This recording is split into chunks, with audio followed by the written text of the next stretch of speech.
Dear student, আশা করি সবাই ভালো আছো, দোয়া করি সবাই ভালো থাকো। তো আজকে আমরা যে চ্যাপ্টারটা বোঝাচ্ছি অবশ্যই প্রতিষ্ঠানের হিসাব, সেকেন্ড ইয়ার দ্বিতীয় বর্ষের প্রথম চ্যাপ্টার, নাম হচ্ছে অবশ্যই প্রতিষ্ঠানের হিসাব। ডাইরেক্ট অঙ্কে যাবো না, আমরা প্রথমে একটু বেসিক বোঝাচ্ছি। তাহলে প্রথমে অল্প কতক্ষণ পড়াবো, এরপর আমরা দ্বিতীয় ক্লাসে অঙ্কে যাব। তবে অঙ্ক করতে গেলে এই পড়াগুলো খুবই ইম্পর্টেন্ট। তাহলে স্টার্ট। অবশ্যই প্রতিষ্ঠানের হিসাব, তার আগে আমাদের জানতে হবে একটা গল্পটা একটু বলি। যেমন 100 জন ভালো মানুষ ওরা চিন্তা ভাবনা করলো যে যারা গরিব, যেমন লেখাপড়ায় মেধাবী কিন্তু দুর্বল, আবার অনেক বৃদ্ধ আছে যাদের ফ্যামিলির কেউ ওদেরকে শেল্টারটা দেয় না, হ্যাঁ, ওইরকম মানুষদের একটা মানে কি হেল্প করবে বা সাহায্য করবে। তাহলে উদ্দেশ্যটা কি? সেবা প্রদান। তাহলে আমরা বলতে পারি যে প্রতিষ্ঠানের প্রধান উদ্দেশ্য সেবা প্রদান, হ্যাঁ, তাই হচ্ছে কি অবশ্যই প্রতিষ্ঠান। আর পরোক্ষ উদ্দেশ্য মুনাফার্জন করে তাও দিয়ে আবার অধিক সেবা দেয়া, এটাই হচ্ছে উদ্দেশ্য। তাহলে আমরা স্টার্ট করি।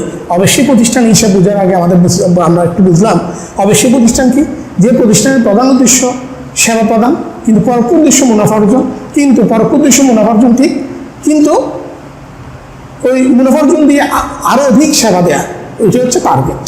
ধন্যবাদ। তাহলে আমরা অবশ্যই প্রতিষ্ঠান কি বুঝলাম। এখন আসো অবশ্যই প্রতিষ্ঠানের কি জানতে হবে।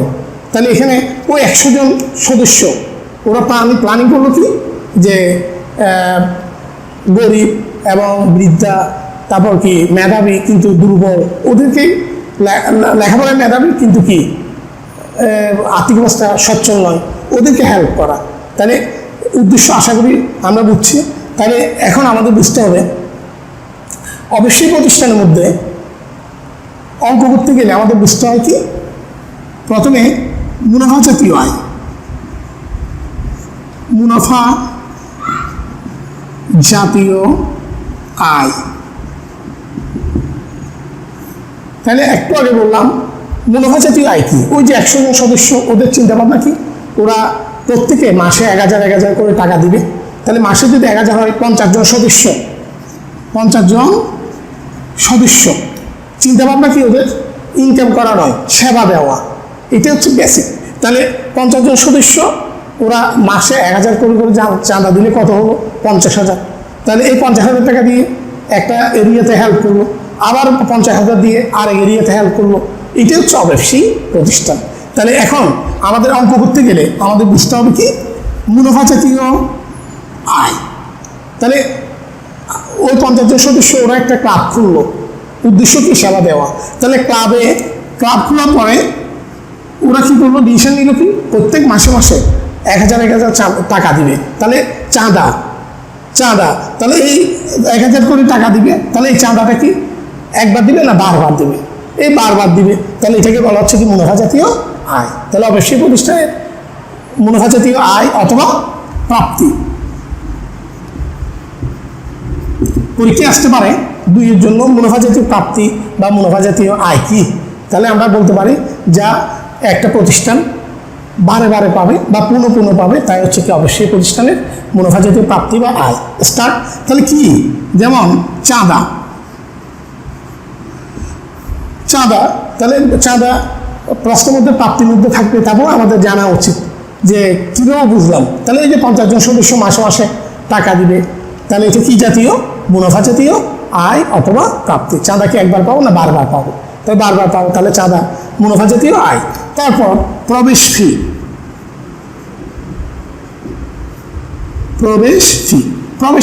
অথবা ভর্তি ফি।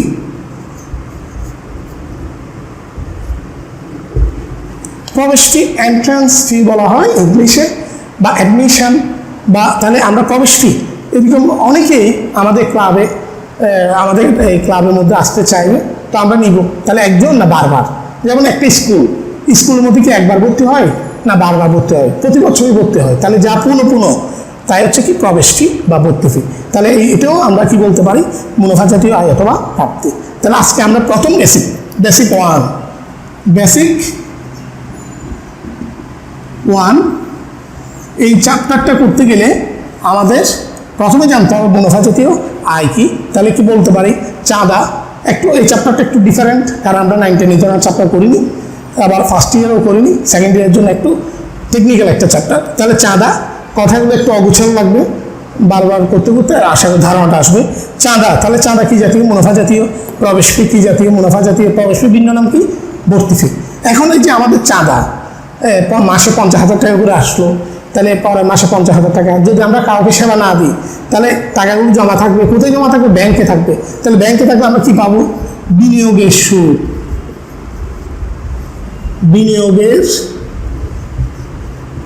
বিনিয়োগের সুদ অথবা লগ্নির সুদ। তাহলে এটাও কি একবার পাবো? ব্যাংকে টাকা রাখলে সুদ, না বারবার পাবো? বারবার পাবো।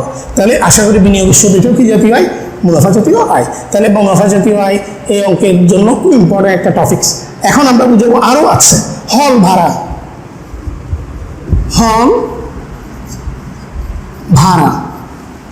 হল ভাড়া কি? আমাদের ক্লাবের একটা অংশ আমরা বিয়ে বা কোনো একটা অনুষ্ঠানের জন্য ভাড়া দিলাম, তাহলে এটা কি? হল ভাড়া। এটা কি একবার না বারবার? বারবার। তাহলে হল ভাড়া এটা কি জাতীয় আয়? মুনাফা জাতীয় আয়। তারপর তাহলে আমরা কি শিখলাম? চাঁদা, প্রবেশ ফি, ভর্তি ফি, বিনিয়োগের সুদ, হল ভাড়া। তারপর হচ্ছে কি? তারপর পুরাতন খবরের কাগজ বিক্রয়।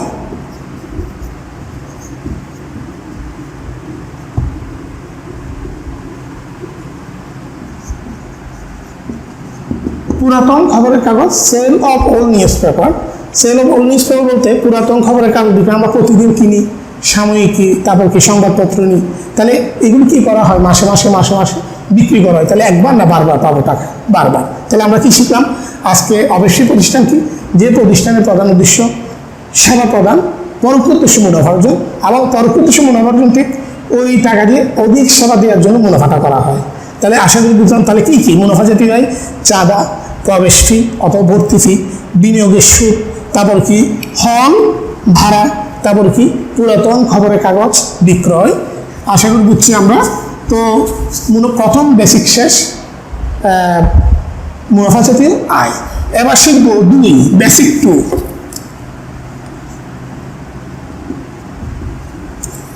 বেসিক 2 মধ্যে বুঝবো এখন মূলধন জাতীয় আয়।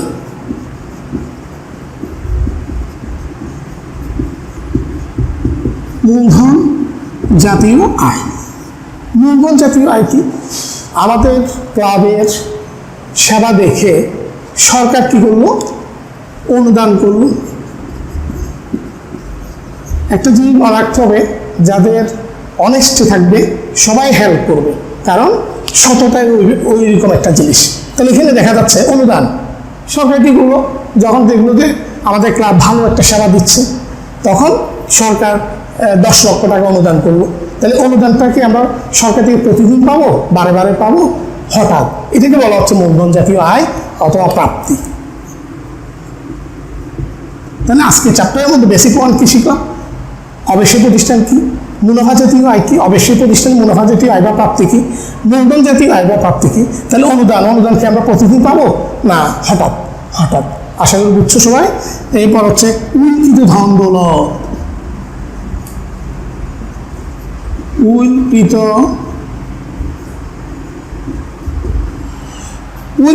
ধন দৌলত অনুদানের ইংলিশ আমরা সবাই জানি ডোনেশন। পরীক্ষা অনেক সময় অনুদান না দিয়ে ইংলিশ দিয়ে দিতে পারে ডোনেশন। তাহলে এটা আশা করি বুঝলাম।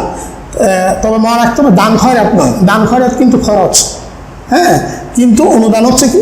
মুনাফা জাতীয়, মূলধন জাতীয় আয় বা প্রাপ্তি। এবার উল্লিখিত ধন দৌলত কি? খুব ইম্পর্টেন্ট টপিক্স। উল্লিখিত ধন দৌলত, এক বৃদ্ধা তার জায়গা জমি সব আমাদের প্রতিষ্ঠানের নামে কি করে দিল? উইল করে দিল, অর্থাৎ আমাদের ক্লাবের জন্য দিল। কারণ এটা পরে করে থাকে যখন একটা প্রতিষ্ঠান অনেস্টিভাবে করবে, বিশ্বস্ত অনেকেই এইভাবে বিশ্বাস অর্জন করবে, তখন অনেকেই এই ধরনের হেল্প করে থাকে। তাহলে ওই বৃদ্ধা কী করলো? উইল করে দিল, মানে ওর জায়গা জমিগুলো আমাদের ক্লাবের নামে কি দিয়ে দিল। তাহলে দেখা যাচ্ছে কি এই উল্লিখিত ধন দৌলত কি? ধন দৌলত মানে আমরা বুঝছি সম্পদ। তাহলে এখানে এই উল্লিখিত ধন দৌলতের টাকাগুলো আমরা কি এইভাবে এরকম বৃদ্ধা কি প্রায় প্রতিদিন পাবো না মাসে মাসে পাবো না? তাহলে আমরা এটাও বলতে পারি তাহলে মূলধন জাতীয় কি যা বারে বারে পাবো না, হঠাৎ পাবো, তাই হচ্ছে কি মূলধন জাতীয় আয় বা প্রাপ্তি। তাহলে কি প্রথমে কি অনুদান, তারপরে নাম কি উল্লিখিত ধনবল। আমরা দুটো আশা করি এই দুটো জিনিস বুঝলাম। অবজেক্টিভে আসতে পারে অনুদান কি জাতীয় প্রাপ্তি বা অনুদান মূলধন জাতীয় আয় না মুনাফা জাতীয় আয় না উভয়ই, এরও অবজেক্টিভ আসতে পারে। এই জন্য আমাদের একটা জিনিস মনে রাখতে হবে, অঙ্ক 3 জানলে আমরা অবজেক্টিভে সাকসেস হতে পারবো। আর যে অঙ্ক কম বুঝবে সে অবজেক্টিভ নির্ণয় করতে কষ্ট হবে, কারণ মুখস্থ করা অবজেক্টিভ আসলে অঙ্কের অবজেক্টিভ মুখস্থ করা যায় না। তাহলে আমরা প্রথমে শিখলাম আজকে মুনাফা জাতীয় আয়, 2 নম্বর বেসিক 2 মূলধন জাতীয় আয় বা প্রাপ্তি। তাহলে কি কি অনুদান, 2 কি উল্লিখিত ধনবল। ধন্যবাদ। এবার তৃতীয় অংশ বেসিক 3 মুনাফা জাতীয়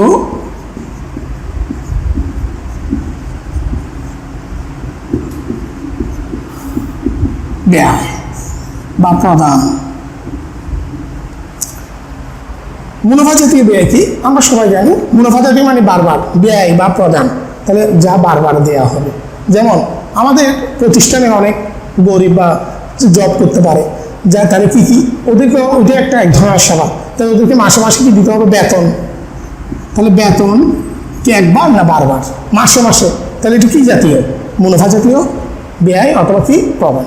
বেতনের পরে কি আর ক্লাব যদি আমরা ভাড়া নিই, ক্লাব যদি কি নিজস্ব না হয়ে যদি ভাড়া নিই তাহলে এটা কি মাসে মাসে ভাড়া দিতে হবে, তাহলে ওইটাও কি ব্যয়, মুনাফা জাতীয় ব্যয়। এক কথায় আমাদের মনে রাখতে হবে বারবার না একবার।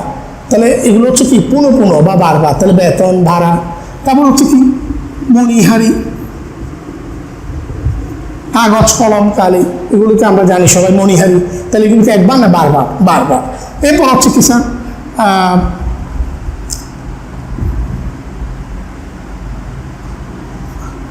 ডাক খরচ, কিছু খরচ হয়ে থাকে আমরা জানি অফিসের ডাকঘরের। তারপর তাহলে আমরা কি শিখলাম মুনাফা জাতীয় ব্যয় কী কী, তাহলে বেতন ভাড়া মণিহারি ডাক খরচ। এরপর ছাপা, ছাপা খরচ প্রিন্টিং আমরা জানি। তো আজকে তাহলে আমরা বেসিক 3 মোটামুটি বুঝলাম, 100% হবে তবে কাছাকাছি হচ্ছে। আমরা প্রায় এটা দিয়ে আমরা বেসিক দিয়ে অঙ্ক করতে পারবো। তো আরও কয়েকটা আইটেম আমরা দেখবো অঙ্ক করতে গেলে।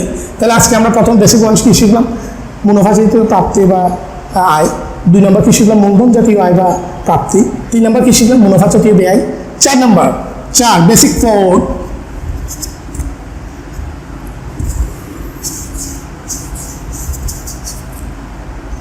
মূলধন জাতীয়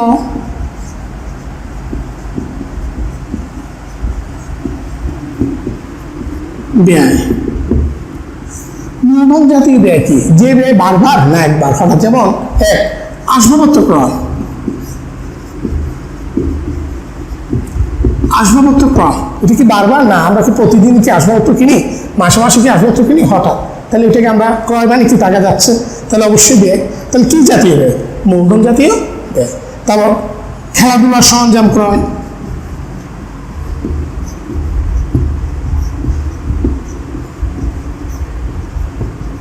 খেলাধুলার সরঞ্জাম ক্রয়, তাহলে এগুলোও কি মূলধন জাতীয় ব্যয়। তাহলে আজকে আমরা প্রথমে বেসিক 1 বেসিক 2 বেসিক 3 বেসিক 4। এখন আমরা দেখব প্রশ্ন কীভাবে রেডি হয়। প্রশ্নের মধ্যে কীরকম থাকতে পারে, একটা ক্লাবের প্রশ্নটা কীরকম হয় পরের ক্লাসে আমরা শিখবো ওইটা কীভাবে উত্তরটা করব। তো আজকে আমরা একটা প্রশ্ন তৈরি করি। প্রশ্নটার মধ্যে প্রশ্ন দেওয়া থাকবে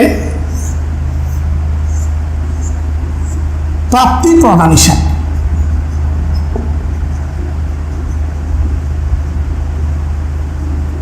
প্রাপ্তি টাকা প্রদান টাকা। প্রথমে উদ্বৃত্ত, আমরা এই যে একটু বেসিকগুলো শিখলাম কি লাভ হলো একটু দেখানোর চেষ্টা করা হচ্ছে, কারণ অঙ্ক উত্তর করতে হলে আগে প্রশ্ন ভালো মতো বুঝতে হবে। তাহলে উদ্বৃত্ত মানে কি নগদ, আজকে না আগের। এই ক্লাবের আগের টাকা ছিল 1000 টাকা, তাহলে প্রাপ্তি প্রদান হিসেবে করতে বলতে পারে।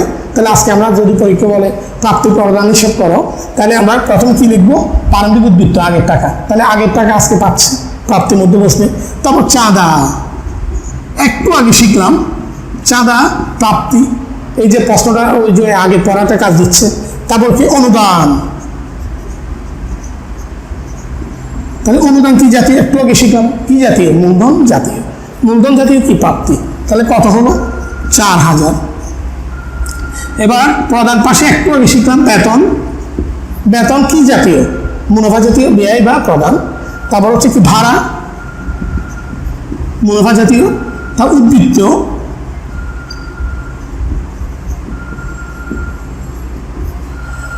আমরা চেষ্টা করবো একটা মডেল তৈরি করা, একটা প্রাপ্তি প্রদান হিসাব থাকবে। এরপরে থাকবে কতগুলো প্রারম্ভিক। 1 জানুয়ারি 2010 ইং তারিখে আসবাবপত্র 10,000, খেলাধুলার সরঞ্জাম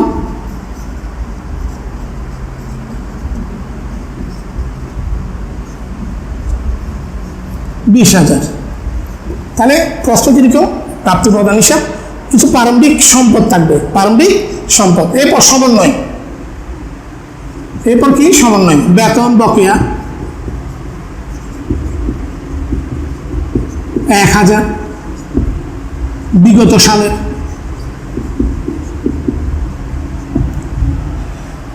এবার ক বললো মূলধন তহবিল নির্ণয়।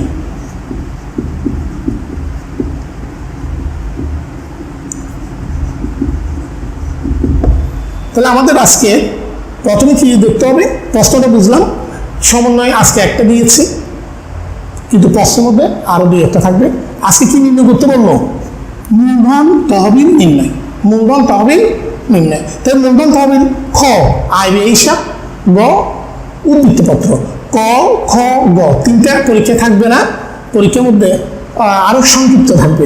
তাহলে এখন আমরা শিখব মূলধন তহবিল নির্ণয়। মূলধন তহবিল নির্ণয়, মূলধন তহবিল নির্ণয় কীভাবে করবো, প্রথমে দায় টাকা সম্পত্তি সমূহ টাকা, মূলধন তহবিল নির্ণয় স্টার্ট করি। মূলধন তহবিল নির্ণয় করার কৌশল কি, শুধু প্রারম্ভিক এবং বিগতগুলো আসবে, সম্পদ থেকে দায় কি দিব বাদ দিব। তাহলে আমরা আজকে অঙ্কে চলে গেলাম, প্রশ্ন তৈরি করলাম। তাহলে মূলধন তহবিল করার কৌশল কি, প্রথমে প্রারম্ভিকগুলো, প্রথমে উদ্বৃত্ত, উদ্বৃত্ত মানে কি নগদ, প্রারম্ভিক নগদ 1000। এই মুনাফা জাতীয় চাঁদা, মুনাফা জাতীয় অনুদান, বেতন, ভাড়া এগুলো আসবে না। হ্যাঁ, উদ্বৃত্তটা হচ্ছে সমাপনী নগদ। এবার এগুলো আসবে, আসবে কত, প্রারম্ভিকগুলো আসবে কত 10,000। খেলাধুলার সরঞ্জাম 20,000।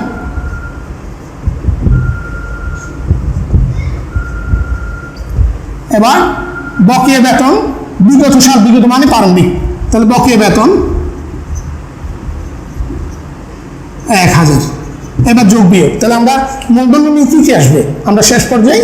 তাহলে মূলধন নিয়ে প্রথম আসবে প্রারম্ভিক উদ্বৃত্ত, প্রারম্ভিকগুলো এখানে প্রারম্ভিক সম্পদ থেকে প্রারম্ভিক দেয় কি দিব বাদ, তাহলে নগদ।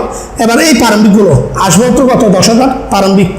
খেলাধুলার সরঞ্জাম কত 20,000 সম্পদ আমরা জানি।